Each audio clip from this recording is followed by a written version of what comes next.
know, speaking of show business, I think that what we know about people now more than ever is they crave behind the scenes, inside show business information. Oh, it's so true. You know what I'm talking about? Because yeah. many, many times you want to break from your own life, and so if you can find out about the inner workings of something a little more glamorous, like show business, you're riveted by it. And that's what I'm leading up to. That VH1, it's a cable thing. You got to have a cable box for it. Yeah. They run these like behind-the-scenes deals. You know, Chris Christopherson narrating it. I've seen that. Behind the music. Well, I guess you've seen one, yeah. Well, I wasn't. Yeah, I didn't want to say. Right. Well, but they did a nice job. Paul Shaffer is the topic of one of those VH1. What do they call those things? Behind the music. Yeah, they did a nice job on. All right, here, take a look. It's our own Paul Shaffer being featured on VH1. We have it Behind here? the music. Roll it.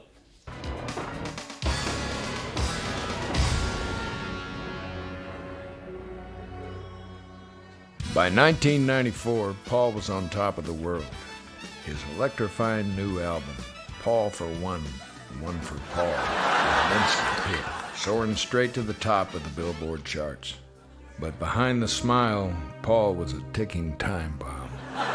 His notorious acceptance speech at the 1994 Grammy Awards signaled the beginning of the end. The meaning of a Grammy, I'll tell you what it means to me. It means all to me. That's what it means to me. You know what? You know what, America? I'll tell you something, America. I got you. I'm in here.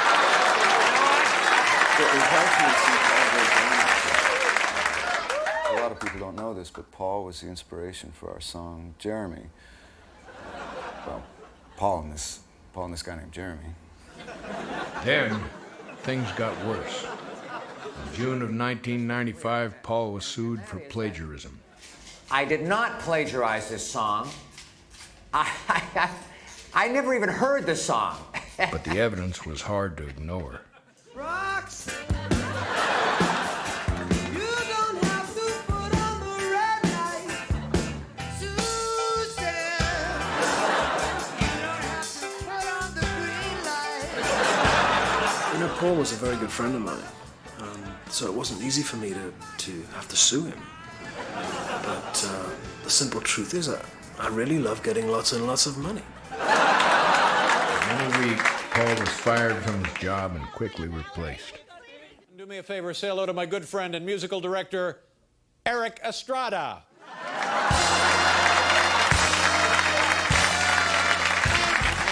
It's funny because I've known Eric Estrada a long time.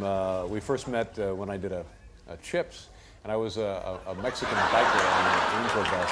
Well, after I lost my job at the Late Show, I got angry. Former Late Show band leader Paul Shaffer caused a disturbance this morning. A News 2 camera caught the action in Midtown. Watch the news! Go to bed! You know what I mean? That was when I knew I needed help. After a year-long stint at the Kenny Rogers Spiritual Healing and One Therapy Compound, Paul knew he was ready to make his comeback. The whole plagiarism thing is far behind me now. I'm back in the studio, making music again, doing what I love to do, what I do best, really. In fact, I just finished my new single. I want you to hear a little bit of it. I think you'll be impressed. Check this out.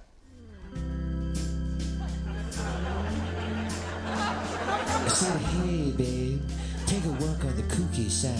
I said, hey, Sergeant, take What a son of a bitch.